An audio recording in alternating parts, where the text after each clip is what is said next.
사무엘하 9장 6절에서 8절, 우리 새 절인데요, 우리 한 목소리로 함께 고백하겠습니다.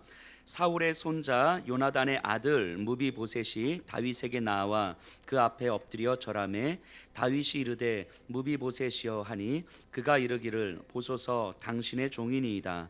다윗이 그에게 이르되 무서워하지 말라. 내가 반드시 내 아버지 요나단으로 말미암아 내게 은총을 베풀리라.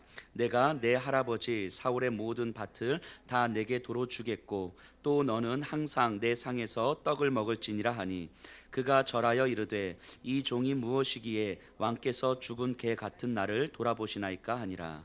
아멘. 자리에 앉아 주시기 바랍니다.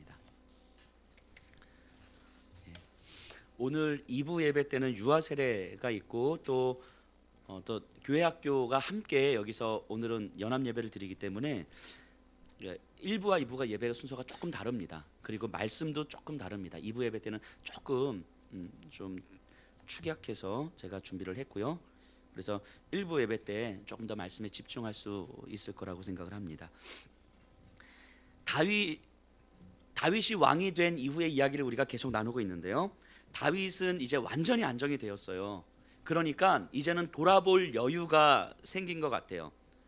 이제 자신의 마음이 어떤지, 내가 이 왕의 자리에 있기까지 어떤 여정을 거쳐왔는지, 그리고 주변의 사람들이 어떤 사람들이 있는지, 내가 돌아봐야 될 사람이 누군지를 이제는 조금 여유가 생긴 것 같아요. 자신이 어떻게 지금 이 자리까지 올 수 있었을까? 이 순간순간 생각해보면 참 신기하게 이를 데가 없어요. 죽을 것 같은 순간들에서 어떻게 내가 살아남을 수 있었을까? 그 사울의 맹렬한 추격 앞에서 어떻게 내가 사울에게 안 걸리고 살아남았을까? 블레셋으로 망명을 했음에도 불구하고 어떻게 그렇게 기가 막히게 안 보이던 길이 보여서 살아남게 되었을까? 헤브론으로 왕으로 등극하고 지금 모든 이스라엘의 왕으로 자리 잡게 된 지금까지 신기하지 않은 순간이 정말 단 한 순간도 없는 것 같아요. 물론 그때 당시에는 몰랐어요. 그때 당시에는 죽을 것 같았고 그때 당시에는 이게 끝이라고 생각했는데 와서 돌아보니까 그 한순간 한순간이 정말 기가 막힌 타이밍들이었던 거죠. 그러니까 이런 다윗이 돌아볼 때에 이런 상황들을 어떻게 우연이라고 할 수 있겠습니까? 어떻게 운이 좋았다라고 그냥 그렇게 넘어갈 수가 있겠어요? 그렇게 설명할 수가 없는 거예요. 돌아보니까 이 기가 막힌 타이밍과 순간들의 연속은 누군가의 계획 가운데서 누군가 간섭해서 끌고 가지 않으면 설명할 수 없는 순간들이 바로 다윗이 이제까지 살아왔던 삶이었던 거죠. 다윗은 그런 시간들을 가지면서 여유를 갖고 돌아보기 시작합니다. 아마 여기 계신 분들의 삶도 마찬가지일 거라고 생각해요. 죽을 것 같은 순간들이 있었고 눈물을 흘릴 것 같은 순간들이 있었고 혹여라도 지금 또 우리 마음이 무너지고 눈물을 흘릴 것 같은 순간을 보내고 있다 할지라도 실제로 시간이 지나서 이 순간을 돌아본다면 너무너무 기가 막힌 타이밍으로 이 타이밍에 누군가 간섭하셔서 나에게 안 보이던 길을 열어주시고 한 걸음 한 걸음 걸어가게 하셨음을 우리는 충분하게 고백하게 될 겁니다. 누군가가 간섭해서 누군가가 끌고 가지 않으면, 누군가가 계획하지 않으셨으면 도저히 설명할 수 없는 삶이 바로 우리들의 삶일 거예요. 이제까지 우리들의 삶이었을 거예요. 그래서 다윗은 이렇게 이제 생각을 하게 되는 거예요. 하나님께서 나를 부르셔서 이스라엘의 왕으로 삼으시고자, 그래서 이스라엘이 주변 세계 가운데에서 다른 이들과는 다른 삶의 방식으로 살아가는 모습을 보이고자, 결국 창조주이시자 한 분 하나님께서 이 땅의 진정한 왕이심을 드러내셔서 여호와 하나님을 인정할 수밖에 없도록 하신 거구나. 내가 왕이 된 것은, 이 자리에 있는 이유는 진짜 하나님께서 이 땅에 한 분 하나님이심을 드러내시고자 하나님은 나를 세워주신 거구나. 그러니까 내가 왕이 된 것 자체가 목적이 아닌 거구나라는 것을 이제 계속해서 돌아보고 깨닫게 되는 거예요. 그래서 나는 내가 왕이 됐으니까가 아니라 하나님의 방식으로 이 땅을 어떻게 다스릴 것인가, 하나님이 세상 가운데 어떻게 드러나시도록 할 것인가가 이제 다윗의 고민이구나, 남은 과제구나 라는 걸 생각하게 된 거죠. 마찬가지 우리도 지금 이 자리에 있는 이유가 우리가 또 아빠의 자리에 엄마의 자리에 있는 이유가, 어떠한 직장에 있는 이유가, 이 교회의 자리에 있는 이유가 내가 그냥 이 자리에 있는 것이 목적이 아니라 하나님께서는 내가 이 자리에 있음을 통해서 하나님이 세상 가운데 어떤 방식으로 드러나기를 원하시는가를 묻고 그렇게 살아가는 것, 이게 이제 우리 삶의 남은 과제인 거죠. 다윗은 그것을 깨닫게 됩니다. 자기의 삶을 돌아보면서 이렇듯 하나님의 계획과 일하심을 깊이 묵상하고 있어요. 그러던 중 문득 한 사람이 떠올랐습니다. 자신의 삶에서 결코 잊을 수 없는 한 사람이 떠올랐어요. 바로 누구겠습니까? 요나단이죠. 요나단. 자신의 생명을 지켜주었고 또 다윗도 자기 생명을 걸고 언약을 했던 믿음의 동역자였어요. 요나단은 지금 죽었거든요. 그런데 요나단이 살았을 때 다윗과 충분히 분명한 언약을 맺습니다. 이게 사무엘상 20장에 나오는데요. 우리 말씀 한번 띄워주시고요. 사무엘상 20장 14절에서 15절인데 제가 한번 읽어보겠습니다. 요나단이 다윗에게 하는 이야기예요. 혹시 저 앞에 글씨가 보이시나요? 보이시면 이제 젊으신 거고요. 너는 내가 사는 날 동안에 여호와의 인자하심을 내게 베풀어서 나를 죽지 않게 할 뿐 아니라 여호와께서 너 다윗의 대적들을 지면에서 다 끊어버리신 후에도 너는 내 인자함을 내 집에서 영원히 끊어버리지 말라 하고, 그러니까 네가 이제 왕이 된 이후에도 너의 인자함을 좀 베풀어서 내 후손들, 요나단의 후손들에게도 좀 인자를 보여다오. 그러니까 내 후손들을 좀 살려다오. 이 얘기를 하고 있는 거예요. 이거 왜냐하면 이건 쉽게 이해할 수가 있어요. 지금 사울의 아들이 다윗이 아니잖아요. 어찌 보면 왕조가 바뀐 거잖아요. 사울의 왕조에서 다윗 왕조로 바뀐 거잖아요. 왕조가 바뀌면 어떻게 됩니까? 전임 왕의 일가 친척은 다 죽어요. 이게 당연한 거 아니겠습니까? 그러니까 요나단의 입장에서는 다윗이 왕이 됐을 때에 내 후손들을 좀 살려다오. 이 얘기를 지금 하고 있는 거예요. 언약을 맺고 있는 거죠. 나를 봐서라도. 다윗은 지금 그 요나단이 생각이 났어요. 지금 현재 사울과 그의 아들들은 다 죽었잖아요. 전쟁에서. 그리고 마지막 한 아들 이스보셋이 이스라엘의 왕이 됐다가 암살당해서 죽었죠. 그러니까 그 사울의 손자들이나 그 이후의 후손들이 누가 남아있는지, 얼마나 남아있는지, 어디에 있는지 전혀 지금 모르는 상황이에요. 그래서 다윗은 그들을 찾아보려고 합니다. 요나단을 기억하면서요. 우리 1절이에요. 제가 한번 읽어볼게요. 다윗이 이르되 사울의 집에 아직도 남은 사람이 있느냐? 내가 요나단으로 말미암아 그 사람에게 은총을 베풀리라 하니라. 다윗과 사울은 어떤 관계입니까? 안 좋은 관계죠. 원수 관계. 서로 죽고 죽여야 되는 관계잖아요. 그러니까 다윗에게 있어서 사울은 원수예요. 이걸 바꿔 말하면 그럼 무슨 이야기냐면 신하들에게 야, 내 원수의 집안에 남은 후손이 있느냐? 이거 물어보는 거예요. 내 원수의 집안에 남은 후손이 있느냐? 내가 죽여야 될 그 자들이 남아있느냐? 신하들이 듣기에는 이렇게 들리는 거죠.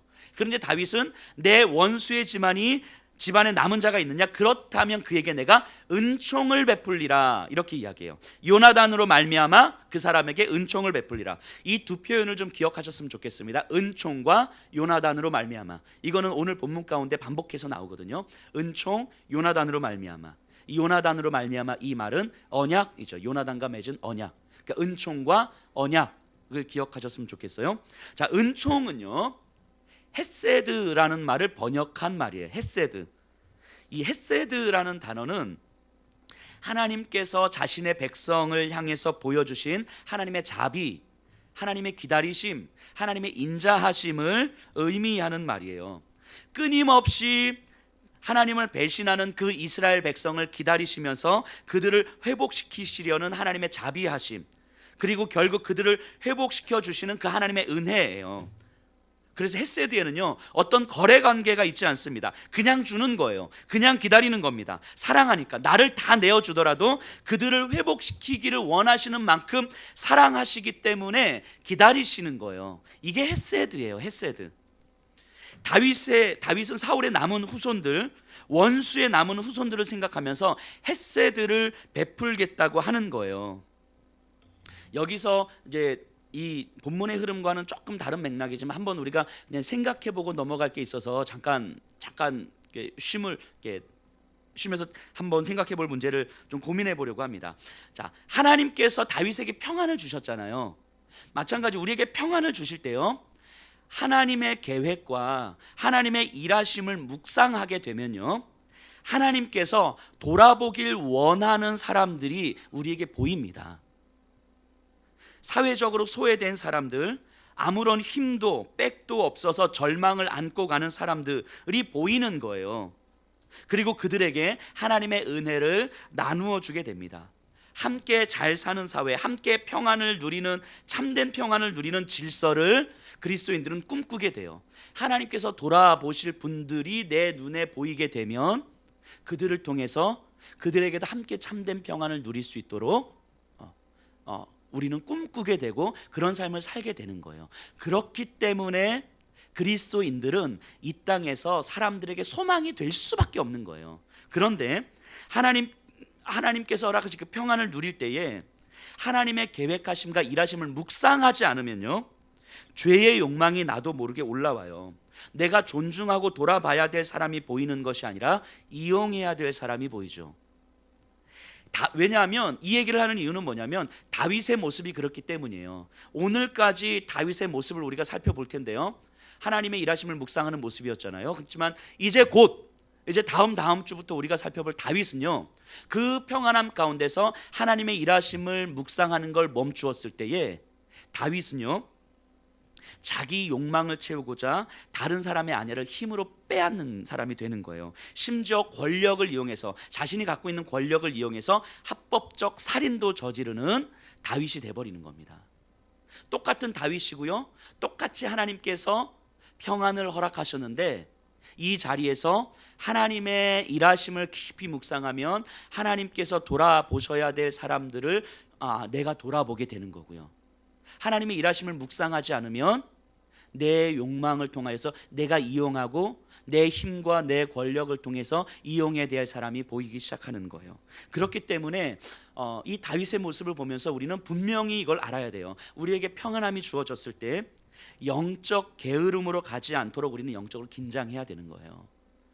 우리가 고난이 있을 때는 절대로 게을러질 수가 없거든요, 영적으로. 하지만 우리가 영적 평안함을 누릴 때에 여기서 영적 게으름으로 영적 긴장감을 놓치게 되면 어느 순간 힘을 이용해서 사람을 무시하고 사람을 자기 욕망의 도구로 활용하는 다윗이 돼버리는 거예요.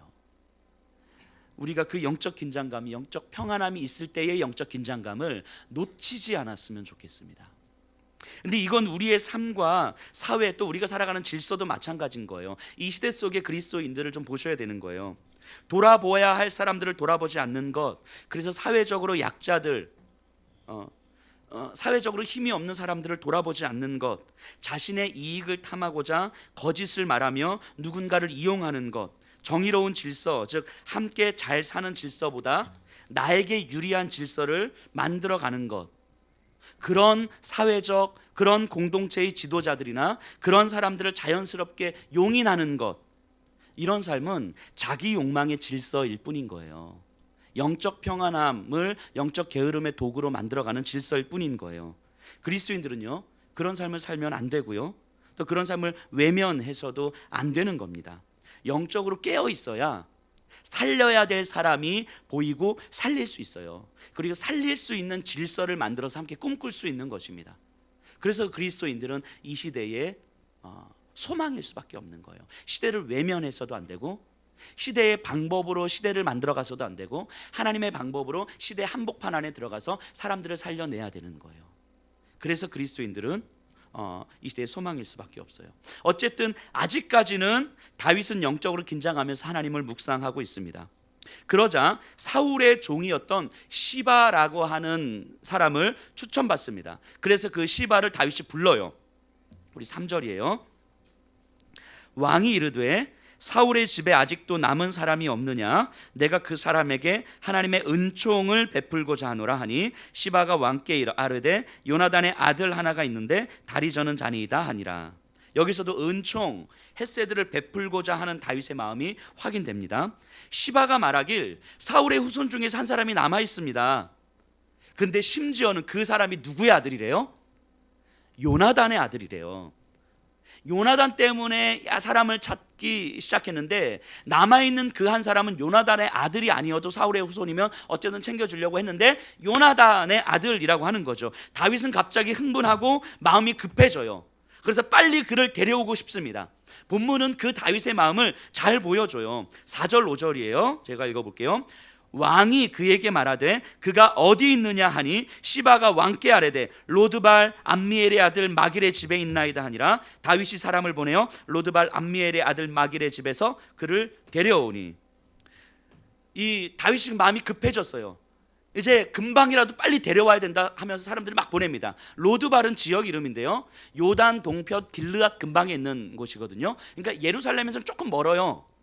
그런데 그곳에 바로 사람을 보냅니다. 그리고 그 아들을 데리고 와요. 그 아들의 이름이 무비보셋입니다. 무비보셋.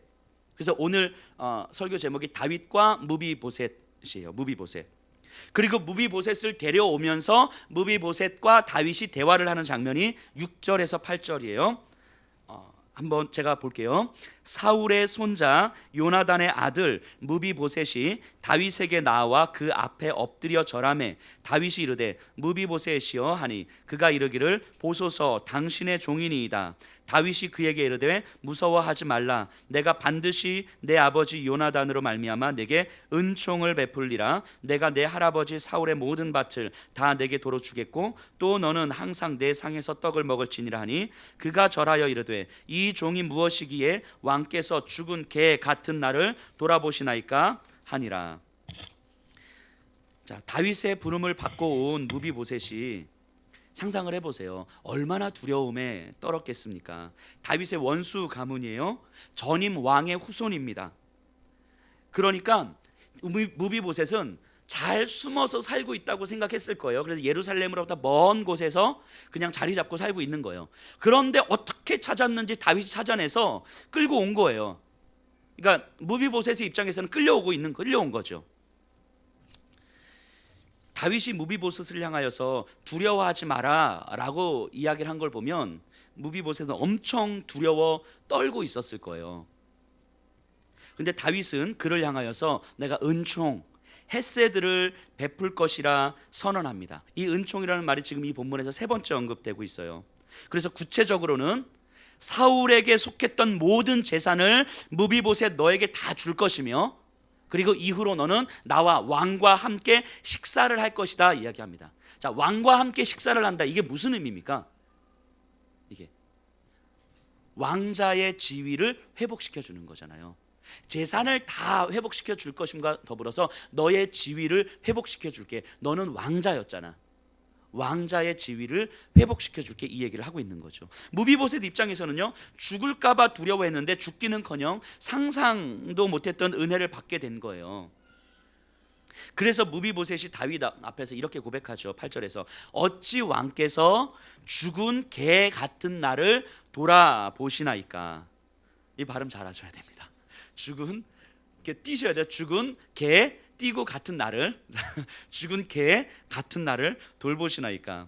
자, 자신을 개에 비유해도 비천한 건데 죽은 개에 비유하는 거예요. 자신을 낮추고 또 낮춰서 더 이상 낮출 수 없을 때 하는 표현이에요. 그런 다윗 왕 앞에서 자신의 처지가 그런데도 왕은 나를 왕자의 자리에 앉혀 주신 거예요. 다윗이 무비보셋에게 이런 은혜를 주신 이유가 뭡니까? 그 이유가 뭐 때문에요? 우리 본문을 통해서 다시 한번 살펴볼까요? 1절 중반부에 내가 요나단으로 말미암아, 보이시죠? 요나단으로 말미암아. 우리 7절 다윗이 그에게 이르되 무서워하지 말라. 내가 반드시 내 아버지 요나단으로 말미암아. 무비보셋 때문이 아니에요. 요나단 때문이에요. 요나단 때문에. 요나단과의 언약 때문이에요. 언약 때문에. 지금 이 성경 기자는요, 언약과 은총이라는 말을 계속 반복해서 표현하면서 다윗을 통해서 우리에게 하나님을 보여주시는 거예요. 다윗의 모습을 통해서 우리에게 하나님을 보여주고 있는 거예요.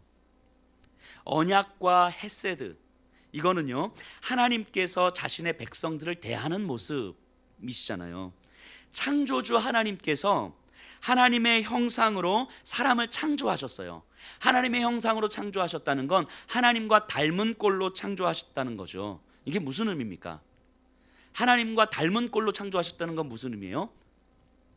자, 개와 닮은 꼴로 무언가가 만들어졌어요. 이게 누구예요? 강아지죠. 그죠? 개죠. 개의 자녀죠. 그죠? 말과 닮은 꼴로 만들어지는 건 말인 거예요. 자, 하나님과 닮은 꼴로 창조되었다는 건 뭐란 얘기예요? 우리가 하나님의 자녀란 이야기죠. 창조 자체가 우리에겐 약속이에요. 하나님의 자녀로 지음 받았다고 하는 하나님의 약속이에요. 죄로 인하여서 하나님을 잃어버린 인간에게 하나님은 그래도 너는 내 자녀라고 말씀하시고 약속하셨어요. 그럼에도 여전히 자녀로 살아가지 않는 우리를 위해서 약속을 성취하시고자 기다려 주셨어요. 우리를 포기할 수가 없어서, 자녀로서 우리를 포기할 수가 없어서 기다리신 거예요. 그리고 급기야는 하나님께서 직접 인간이 되신 거예요. 우리가 자녀임을 확신케 하시기 위해서 하늘과 땅을 창조한 하나님께서 직접 인간이 되셨고, 인간이 되신 예수님께서 하나님과 우리를 가로막고 있던 죄의 값을 감당하시고자 십자가에서 죽으신 거예요. 그리고 그 죽음이 끝이 아님을 분명히 보여주시기 위해서 3일 만에 부활하셨어요.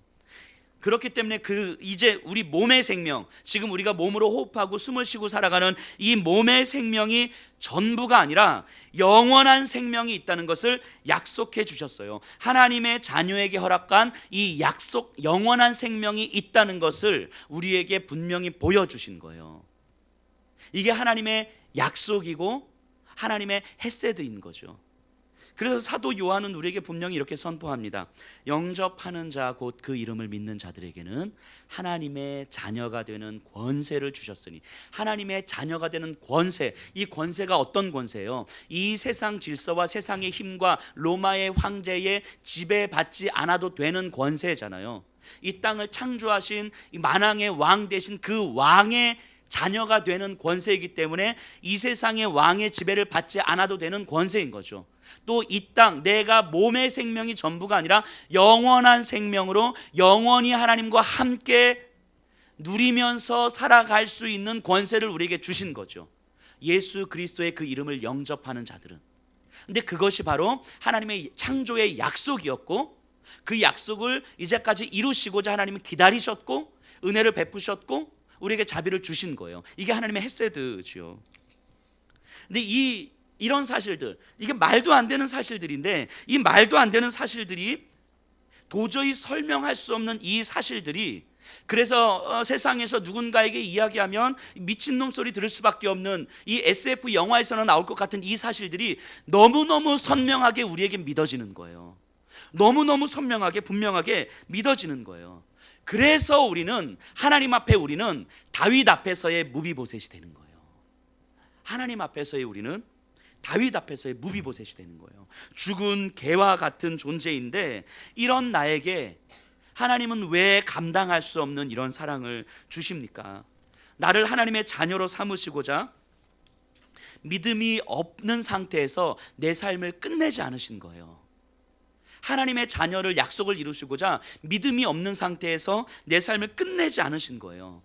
영원한 하나님의 진노에서 나를 구원해 주시고자 나를, 내 삶을 끝내지 않으시고 지금까지 기다려 주신 거예요.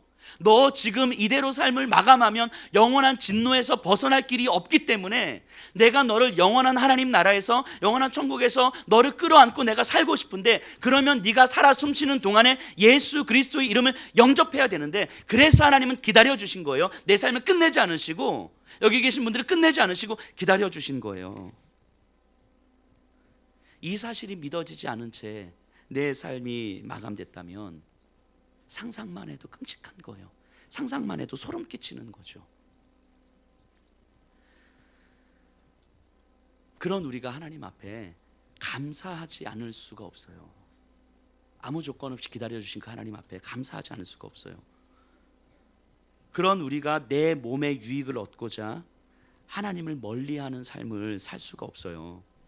그런 우리가 나 편하자고 거짓을 이야기할 수가 없어요. 그런 우리가 나 먹고 살기 바쁘다고 돌아봐야 될 사람들을 외면한 채 살아갈 수가 없어요. 이것이 믿어지면요. 내가 가진 모든 것이 내 것이 아닌 하나님의 것이고 내 자녀가 하나님께서 허락하신 선물이며 내 삶 자체가 하나님과 하나님의 일하심에 맡겨진 것임을 고백하게 되는 거예요. 그런 고백과 행동의 삶은 어느 순간 내가 가진 것만큼의 삶을 넘어서 하나님 크기의 삶을 살게 되는 거예요. 제가 특세 때 말씀드렸었는데요. 영원을 소망하면서 살 수 있도록 우리가 하나님의 크기를 살 수 있도록 주신 하나님의 은혜가 바로 자기 버림이에요. 자기 버림. 내가 나를 버리는 삶은 지질이 궁상 떨면서 사는 삶이 아니에요. 결코 그렇게 살지 않습니다. 신실하신 하나님이 자신의 자녀들을 그렇게 궁상 떨면서 살게 만들지 않으십니다. 나를 버리는 삶은 영원을 소망하기에 자유할 수 있는 삶이고요, 하나님의 크기를 살아가기에 훨씬 더 풍성한 삶인 거예요. 예수 그리스도의 십자가의 삶은요, 영원을 소망하는 삶이고 하나님 크기의 삶을, 하나님 사명의 삶을 살아내는 거예요. 내 것을 움켜쥐고 살아가는 삶은요, 이 땅의 삶이 전부인 것처럼 살아가는 매어진 삶이고요, 결코 자유할 수 없는 삶이고요, 내가 가진 것만큼의 삶을 살기 때문에 더 초라해집니다. 우리 예수평화교회 성도님들이, 이 자리에 계신 분들이 저는 더 자유함의 삶을 사시고 더 풍성함의 삶을 사셨으면 좋겠습니다. 오늘이 추수감사주일입니다. 추수감사주일. 추수감사주일이 어떻게 시작됐는지 아세요? 우리 17세기에 영국의 국교에 의해서 박해받은 청교도들이 1620년에 메이플라워를 타고 아메리카 대륙을 넘어옵니다. 오는 과정 속에서 참 많은 사람들이 추위와 기아에 죽어요. 그리고 소수의 몇몇 사람들이 아메리카 땅을 밟습니다. 그리고 그 땅에서 원래 인디언 원주민들이 살고 있었는데요, 청교도들이 그곳에 정착하면서 옥수수를 심으면서 땅을 경작해요. 근데 그 첫 겨울 동안에 너무너무 혹독한 추위와 또 경작되지 않은 수확물 때문에 생존의 위협에 놓이게 되는데 인디언들이 와서 도와줍니다. 그래서 인디언들로부터 옥수수와 밀을 경작하는 법, 물고기를 잡는 법, 생필품을 만드는 법, 이런 것들을 배우면서 도움을 받습니다. 물론 실제 역사 속에서 이 이주민들이 그렇게 도움을 주었던 인디언들의 식량 저장소를 약탈하기도 하고 그들의 집을 습격하고 그들을 죽이고 그들을 개토화시키는, 그들의 지역, 지정된 지역 안에서 나오지 못하게 하는 그런 만행을 물론 저지르기도 했습니다. 그래서 아메리카 대륙에서 인디언의 학살과 억압의 역사가 있었죠. 그때 당시에는 기독교의 이름으로, 하나님의 이름으로 자행했던 만행들인데, 그럼에도 불구하고 인디언들을 침탈했던 것은 결코 용납할 수 없는 일입니다. 세계사 속에서 기독교가 충분히 반성해야 되는 일은 맞습니다. 근데 그런 역사가 분명히 있었어요. 그것을 인정하는 건 절대 아닙니다. 근데 그럼에도 불구하고 그렇게 인디언들과 함께 경작을 하는데, 그 다음 해 가을에 첫 추수를 마친 청교도들이요, 그들에게 도움을 준 인디언들 한 90여 명을 함께 초청해서 수확을 감사하는 행사를, 이렇게 축제를 이렇게 벌입니다. 이게 이제 1호부터 추수감사절이 시작이 되죠. 그때는 풍년이 아니었어요. 많은 수확이 있었던 게 아니었어요. 초라한 수확이었음에도 불구하고 그들은 인디언들과 함께 이 축제를 벌였던 거예요. 근데 여기서 우리가 알 수 있는 건 뭐냐면요, 추수감사절은요, 단순히 수확을 주셨음에 대한 감사가 아니에요. 올해 하나님 나에게 이런 물질을 허락해 주셔서 감사합니다, 이런 게 아니에요. 어떤 분들은 이렇게 이야기하기도 합니다. 올해 추수감사절 때 내년에 하나님께서 더 큰 축복을 주실 것을 믿고 올해 내년의 감사까지 같이 합시다 라고 이야기를 하는 분들도 계세요. 그런 게 아니죠. 추수감사절은 그런 의미가 아니죠. 소유에 대한 감사가 아닌 거예요. 추수감사절은요, 나의 아버지가 되신 그 하나님께서, 나를 포기하지 않으시는 그 하나님께서, 나를 자녀 삼아 주신 그 하나님께서 지금까지 인도하시고 보호해 주셨음에 대한 믿음의 고백이에요. 믿음의 고백. 지금 내 손에 돈이 많이 있느냐 없느냐의 문제가 아니라 지금 있는 정도가 하나님 보시기에는 나에게 최선의 소유임을 인정하는 고백이에요. 많아서 감사한 게 아니라 하나님의 거심이 믿어지게 해주셔서 감사한 거예요. 내 삶과 존재가 하나님께 맡겨졌다는 것에 대한 감사인 거예요. 추수감사절은 그런 거예요. 그런 거. 청교도들의 고백은 그런 의미였어요. 그래서 올해 경기가 너무 안 좋아서 추수감사절 때 감사헌금을 못 내겠어요. 저희는 절기 헌금을 따로 하지 않습니다. 그런 의미에서 뭐 특별한 의미가 있는 건 아닌데 그런 의미에서. 그래서 감사헌금을 하고 싶은 분은 그냥 감사헌금 목대 그냥 하시면 됩니다. 추수감사절에 특별하게 어떤 물질 따로 떼서 그렇게 하지 않습니다. 네, 우리의 마음 가운데서 하나님께서 나를 이제까지 지켜주심에 대한 감사를 하시면 되는 거예요. 그래서 경기가 안 좋아서 제가 감사헌금을 못 드리겠 이런 차원이 아닌 거예요. 경기가 안 좋아서 물질적으로 올해 조금 힘들었어요. 근데 그것이 하나님 보시기에는 나에게 최선이셨기 때문에 허락하셨음을 고백하고 인정하기 때문에 감사한 거예요. 이게 추수감사절이에요. 추수감사절. 나에게 올해 한 해 동안 참 힘겨운 일이 있었던 것 같아요. 그런데 다윗에게 그러하셨던 것처럼 우리에게도 나에게 필요했기 때문에 허락하신 하나님의 일하심이었습니다라고 믿어지기 때문에 감사한 거예요. 그래서 하나님은 여전히 힘겨운 가운데서도 내가 자녀이기 때문에 자녀로서 나를 지켜주셨고 보호해 주신 시간이었습니다. 이것이 믿어지기 때문에 드릴 수 있는 감사예요. 추수감사절은요, 이 감사를 드리는 날이에요.